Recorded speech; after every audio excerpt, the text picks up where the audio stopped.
Hello friends, आज की इस वीडियो में हम डिस्कस करने जा रहे हैं अबाउट T+2 सेटलमेंट। तो ये जो पूरा टॉपिक है T+2 सेटलमेंट का, इसके दो पार्ट्स हमने बनाए हैं। तो ये वीडियो उसका पार्ट 1 है। इसके बाद एक और वीडियो आएगी जो कि होगा पार्ट 2। तो इस वीडियो में हमने सभी बेसिक डिटेल्स कवर की हैं कि T+2 होता क्या है, टी का क्या मतलब होता है, और काफी सारे एग्जांपल्स भी हमने इंक्लूड किए हैं ताकि आपको अच्छे से समझ आ सके। जो पार्ट 2 होगा उसमें हम और भी इंटरेस्टिंग चीजें जानेंगे, जैसे कि बैक एंड में क्या हो रहा होता है जब आप प्लेस करते हो ऑर्डर, तो 2 दिन क्यों लगते हैं, उन 2 दिनों में क्या होता है। तो ये सब चीजें हमने पार्ट 2 में डिस्कस की हैं। तो चलिए ये वीडियो भी शुरू करते हैं। आज की इस वीडियो में हम बात करने जा रहे हैं अबाउट T+2 सेटलमेंट। ठीक है, तो ये वीडियो जो है वो पार्ट 1 है। एक पार्ट 2 वीडियो भी आएगा जिसमें हम और डिटेल में जो बैक एंड में जो सारा प्रोसेस होता है वो डिस्कस करेंगे। अभी हम ऊपर ऊपर से बेसिक डिटेल्स देखेंगे T+2 सेटलमेंट की। तो चलिए शुरू करते हैं। सबसे पहले T+2 में जो आपको टी दिखता है, that stands for trade. Okay, यानी ट्रेड डे। मान लो आज मैंने शेयर खरीदा तो आज का दिन माना जाएगा टी, यानी ट्रेड डे। और जो यहाँ पे नंबर आते हैं 1 या 2, T+1 T+2, उनका मतलब होता है वर्किंग डेज। ठीक है, तो trade debt plus 1 working day, trade debt plus second working day. तो इस तरीके से T+1 और T+2 का ये मीनिंग होता है। जो आप वर्ड हर जगह देखते हो तो बेसिक मीनिंग ये होता है। तो अभी हम प्रॉपर एग्जांपल्स के साथ डिस्कस करेंगे कि ट्रेड की सेटलमेंट कैसे होती है और T+1 T+2 में कैसे काम होता है, सब देखेंगे। तो एक एग्जांपल ले लेते हैं। सबसे पहले मान लीजिए आज है मंडे। ओके, मंडे को आपने शेयर का बाय ऑर्डर दिया। ठीक है, मान लो आपने मारुति का बाय ऑर्डर दिया मार्केट में। अब वो बाय ऑर्डर जो है आपने जिस दिन दिया यानी मंडे को, तो ये हो गया आपका ट्रेड डे यानी कि टी। ठीक है, बिल्कुल सिंपल बात है। मंडे हो गया ट्रेड डे। फिर उसका जो अगला दिन होगा यानी ट्रेड डे, ठीक है, Monday plus 1, trade debt plus 1 day, that will be Tuesday. ठीक है, यानी ट्यूसडे आपका T+1 डे हो गया। अब आपको ये चीज़ पता है कि जो आपके शेयर जो आप खरीदते हो वो आपके डीमैट अकाउंट में 2 दिन के बाद क्रेडिट होते हैं। ठीक है, तो जिस दिन खरीदा एक दिन एक्स्ट्रा वर्किंग डे, और T+2 को फाइनली वो शेयर आपके डीमैट अकाउंट में क्रेडिट हो जाएगा, जो कि होगा हमारा वेडनेसडे। तो ठीक है, एक सिंपल सी चीज़ आप समझो। मंडे एक दिन गैप दिया बीच में जो कि था T+1, और T+2 को डीमैट अकाउंट में शेयर हमारे क्रेडिट हो गए। अब आप एक सवाल पूछोगे, मान लीजिए अगर ट्यूसडे के दिन वर्किंग डे नहीं था, ठीक है, मान लो ट्यूसडे को हॉलीडे थी, तो कोई बात नहीं, जो हमारा वेडनेसडे होगा वो हमारा बन जाएगा T+1। अब बात समझे मेरी, वेडनेसडे बन जाएगा T+1 एंड T+2 बन जाएगा थर्सडे। यानी ट्यूसडे जब बीच में से गायब हो गया तो सिंपली मंडे को हमने शेयर खरीदा तो वो T+2 यानी थर्सडे के दिन हमारे डीमैट अकाउंट में आएगा, क्योंकि बीच में एक दिन जो था वो नॉन वर्किंग डे था। अच्छा फ्रेंड्स, अब आप एक चीज़ पूछेंगे कि मान लीजिए अगर वेडनेसडे को भी नॉन वर्किंग डे था तो क्या होगा।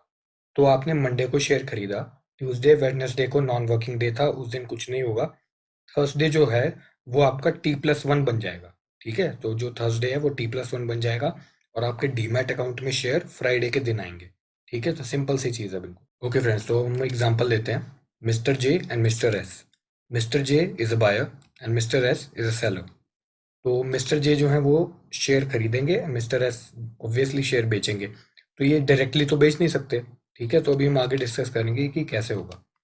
तो मान लीजिए मिस्टर जे को मारुति का शेयर है वो 100 रुपये में खरीदना है। ठीक है, वो मार्केट में आए, उन्होंने बोला मुझे 100 रुपये में मारुति का शेयर चाहिए।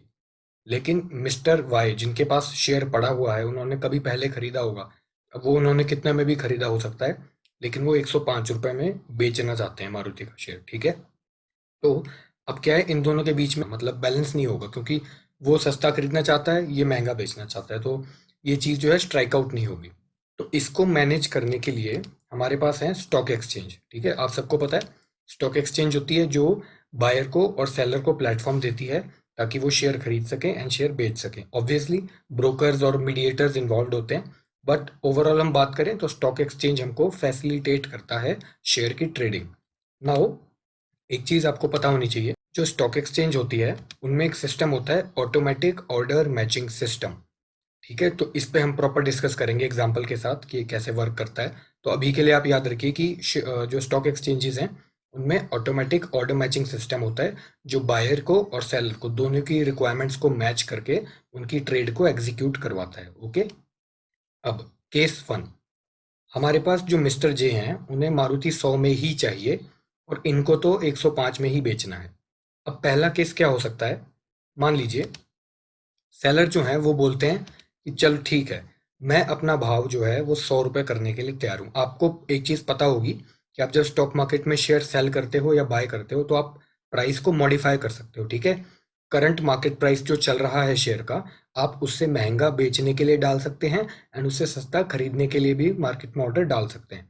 तो पहले केस में क्या होगा, मान लो अगर और कुछ वर्क नहीं कर रहा है तो 100 रुपये में मिस्टर जे को शेयर खरीदना है एंड मिस्टर एस मान गए चलो ठीक है मैं 105 का दाम घटाकर 100 करता हूँ और इनके बीच में जो डील है वो हो गई। ये हो गया पहला केस। सेकंड केस क्या हो सकता है, सेकंड केस में क्या होगा कि जो बायर है वो बोलेगा चलो ठीक है, आप अपना भाव नहीं आप कम करना चाह रहे लेकिन मुझे तो मारुति चाहिए ही चाहिए। मुझे ऐसा लगता है कि ये जो भाव 105 भी है ये भी एक तरीके से ठीक है, आने वाले समय में और बढ़ेगा तो मुझे 105 में कोई दिक्कत नहीं है, मैं अपना प्राइस मॉडिफाई करने के लिए तैयार हूँ। इस केस में भी जो स्टॉक एक्सचेंज है वो ट्रेड फैसिलिटेट कर देगा एंड हमारी डील स्ट्राइक आउट हो जाएगी। तो ये ट्रेड भी एग्जीक्यूट हो गई सक्सेसफुली। ओके, ये हो गया सेकंड केस।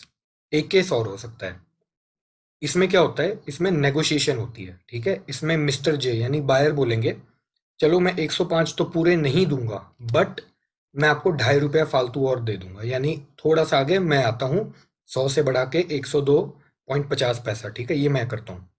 मिस्टर एस बोलेंगे अच्छा चलो ठीक है शेयर तो मुझे बेचना ही है, 105 नहीं तो मैं भी अपना मुनाफा 2.5 रुपये से कम कर देता हूँ, थोड़ा पीछे मैं आता हूँ, थोड़ा आगे आप आइए।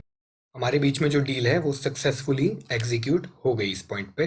तो ये 3 केस हमने डिस्कस किए फ्रेंड्स, जो अभी हमने पीछे 3 केस डिस्कस किए वहां तक हमारा जो इस वीडियो का फर्स्ट पार्ट है वो कंप्लीट होता है। सेकंड पार्ट में हम डिस्कस करेंगे इंटरनल वर्किंग, यानी बायर शेयर खरीदता है वहां से सेलर तक वो शेयर कैसे पहुंचते हैं, कितना टाइम लगता है और 2 दिन ही क्यों लगते हैं, या सेलर जब अपना शेयर बेचता है तो जो उसके पास पैसा क्रेडिट होता है वो उसको 2 दिन के बाद ही क्यों विड्रॉ कर सकता है अपने ट्रेडिंग अकाउंट में से, और भी काफ़ी सारी इंटरनल डिटेल्स। तो काफ़ी इंटरेस्टिंग होता है ये प्रोसेस। तो आपको पता होना चाहिए अगर आप शेयर मार्केट में काम कर रहे हैं कि एक्चुअली में ये चीज़ ऑन पेपर तो हमको पता है कि ऐसे ऐसे 2 दिन लगते हैं, लेकिन हो क्या रहा होता है उन 2 दिनों में, ये चीज़ भी बहुत इंटरेस्टिंग है। तो ये हम सेकंड पार्ट में डिस्कस करेंगे, अदरवाइज ये वीडियो बहुत लंबी हो जाएगी। तो उसका लिंक मैं नीचे डिस्क्रिप्शन में दे दूंगा, सेकंड पार्ट का ऊपर आई बटन में भी आपको मिल जाएगा। तो आई होप आपको ये वीडियो अच्छी लगी होगी। Thanks a lot for watching.